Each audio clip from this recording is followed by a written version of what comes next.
की सास पार्ट 1। कावेरी जी के पति का देहांत हुए काफी वक्त हो गया था। कावेरी जी की 3 बेटियां थी, ईशा, मोहिनी और सुहाना। तीनों ही काफी होशियार और नौकरी करने वाली थी, लेकिन उन तीनों से कावेरी जी इतना प्यार करती थी कि उनकी शादी की उम्र होने पर भी उन्हें पराये घर भेजने का उनका मन ही नहीं हुआ। अरे तुम तीनों मेरे कलेजे का टुकड़ा हो। जब भी तुम्हारी शादी के बारे में सोचती हूँ ना, बड़ा डर लगता है। सही कहती हो मम्मी, हम भी आपसे बहुत प्यार करते हैं। हाँ, मम्मी पापा के जाने के बाद अब बिल्कुल अकेली हो गई हैं। और मम्मी, अगर हम तीनों शादी करके चले गए तो आपका ख्याल कौन रखेगा? लेकिन अपनी खुशी की वजह से मैं तुम तीनों को बिना शादी के भी तो नहीं देख सकती ना बेटा। समाज के हिसाब से देखे तो यह भी गलत होगा और मैं ऐसा कुछ नहीं चाहती। लेकिन तुम तीनों से दूर होने के बारे में सोचती हूँ तो अजीब सा लगता है। लेकिन मम्मी, हम आपको इस तरह अकेला छोड़कर नहीं जा सकते। एक काम करते हैं मम्मी, शादी के बाद ना आप मेरे साथ मेरे ससुराल में चलना और मेरे साथ ही रहना। अच्छा, और तेरी सास मुझे रहने देगी तेरे ससुराल में? अरे बेटा, वहाँ ऐसा नहीं होता। बेटी की माँ कभी अपनी बेटी के ससुराल जाकर नहीं रह सकती। एक काम करते हैं माँ, आप ईशा और सुहानी की शादी कर दीजिए और मैं हमेशा आपका बेटा बनकर आपके साथ ही रहूंगी। मुझे नहीं करनी शादी। अरे मेरी बेटियां मुझसे कितना प्यार करती है, मेरी वजह से अपनी पूरी जिंदगी दांव पर लगाने को तैयार है। लेकिन मैंने ना इससे भी एक अच्छा उपाय सोचा है। क्या मम्मी? अगर आपके पास कोई सोल्यूशन है तो फिर क्यों परेशान हुआ? बताइए, क्या करना चाहती हैं आप?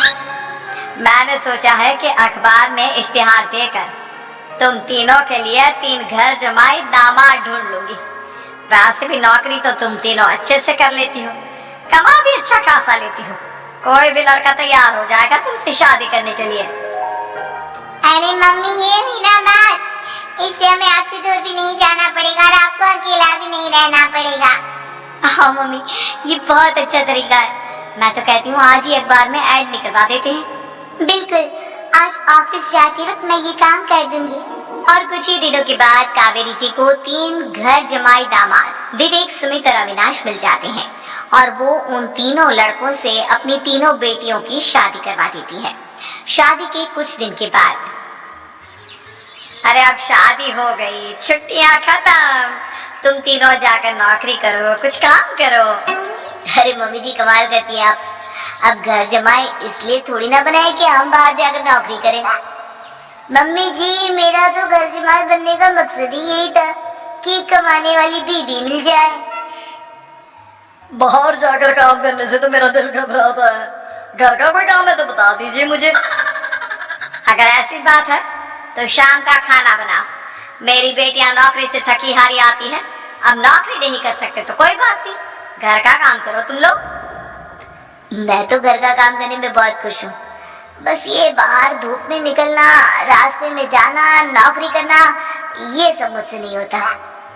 बिल्कुल ठीक कह रहा है सुमित। अरे गर्मी में, बारिश में, सर्दी में घर से निकलकर जाना और उधर बॉस की चिक चिक सुनना, इससे बढ़िया तो ये है कि मैं घर में झाड़ू पोछा कर लूं। ठीक है, फिर तुम झाड़ू पोछा करना।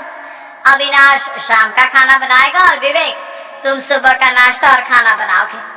मेरे तीनों दामाद घर संभालेंगे और बेटियां नौकरी करेंगी। अगले दिन सुबह के वक्त, मम्मी मुझे ऑफिस के लिए देर हो रही है, नाश्ता चाहिए। अरे उस विवेक से कहा तो था कि सुबह का नाश्ता उसे उठकर बनाना है। अभी जाकर देखती हूँ क्या कर रहा है विवेक। अभी तक सोया हुआ है क्या? सुबह के 10 बज गए हैं। सोने दीजिए ना मम्मी जी, क्या हमेशा हिटलर की तरह हाथ में डंडा लेकर खड़ी रहती हैं? मैंने कहा सीधे उठकर खड़े हो जाओ और जाकर नाश्ता बनाओ। लेकिन मम्मी जी, बिस्तर में से निकलते ही कोई नाश्ता कैसे बनाएगा? 2 मिनट वॉशरूम जाकर आता हूँ। बिल्कुल नहीं, सीधे रसोई में पहुंचो, मेरी बेटी को ऑफिस जाने में देर हो रही है। कुछ देर के बाद, हे भगवान, दोपहर के 12 बजे हैं लेकिन घर इतना गंदा पड़ा है। सुमित से कहा था मैंने समय पर झाड़ू पोछा कर देना। सुमित, कहाँ हो तुम? क्या हुआ मम्मी जी, सुबह की चाय तो पीने दीजिए, आप भी याद करती हैं, चिल्लाती रहती है। ये सुबह की चाय है या दोपहर की चाय? अगर तुम 12 बजे उठकर सुबह की चाय पियोगे तो क्या शाम का खाना रात के 3 बजे खाओगे?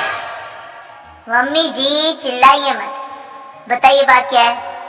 अरे 12 बज चुके हैं, अभी तक झाड़ू पोछा नहीं हुआ, घर में देखो कितनी गंदगी है। अच्छा, तो आप इसलिए परेशान है।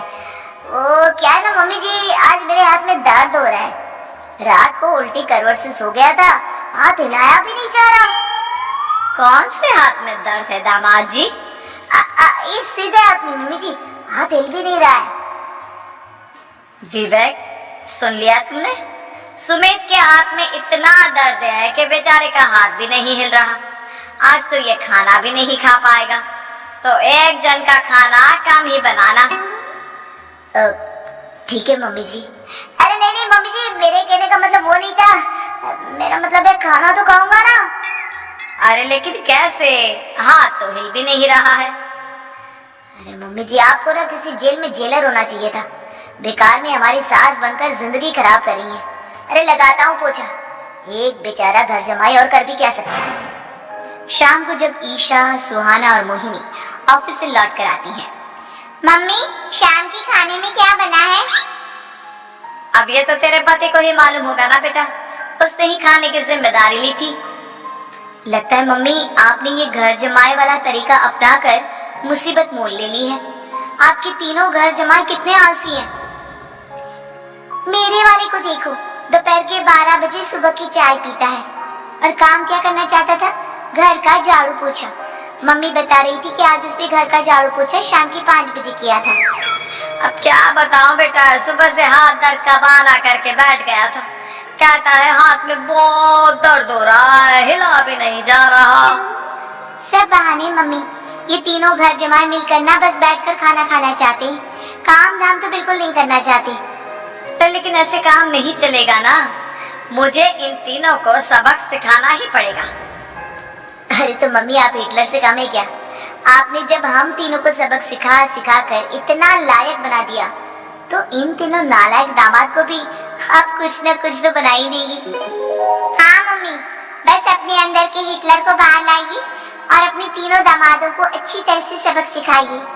रही बात आपकी बेटियों की, तो हम तीनों तो हमेशा से आपके साथ हैं। अरे लेकिन बेटा, इस काम के लिए तुम तीनों को मेहनत करनी पड़ेगी।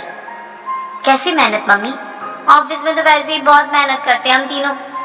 अरे प्रेग्नेंट हो जाओ, प्रेगनेंसी का बहाना बनाकर कह दो कि तुम तीनों ने नौकरी छोड़ दी है 2 साल के लिए, और जब घर में खाने के पैसे नहीं होंगे तो अपने आप काम पर जाएंगे ये तीनों। वाह मम्मी, क्या आइडिया दिया है। मैं तो कल ही जाकर कहने वाली हूँ कि मैं प्रेग्नेंट हो गई हूँ, फिर देखना कैसे मेरा पति अविनाश भाग भाग कर काम पर लग जाएगा। और फिर 2 दिन के बाद, सुमित मैं ना प्रेग्नेंट हूँ और इसलिए अगले 2 साल के लिए मैंने अपनी जॉब छोड़ने का फैसला ले लिया है। विवेक, पापा बनने वाले हो तुम, अब से ना तुम्हें ऑफिस जाना होगा, क्योंकि मैं तो 2 साल के लिए छुट्टी पर चली गई हूँ। अविनाश, अब तुम्हें जिम्मेदारी संभाल लेनी चाहिए, वरना ये घर कैसे चलेगा। हम दोनों मम्मी पापा बनने वाले हैं। लेकिन कावेरी के तीनों आलसी दामादों पर अपनी बीवियों की बात का कोई असर नहीं हुआ। धीरे धीरे कावेरी जी को चिंता होने लगी, क्योंकि उनके प्लान के हिसाब से तीनों बेटियों ने ऑफिस जाना बंद कर दिया था। आखिर क्या तरीका अपनाएंगी कावेरी अपने आलसी दामादों को काम करना सिखाने के लिए?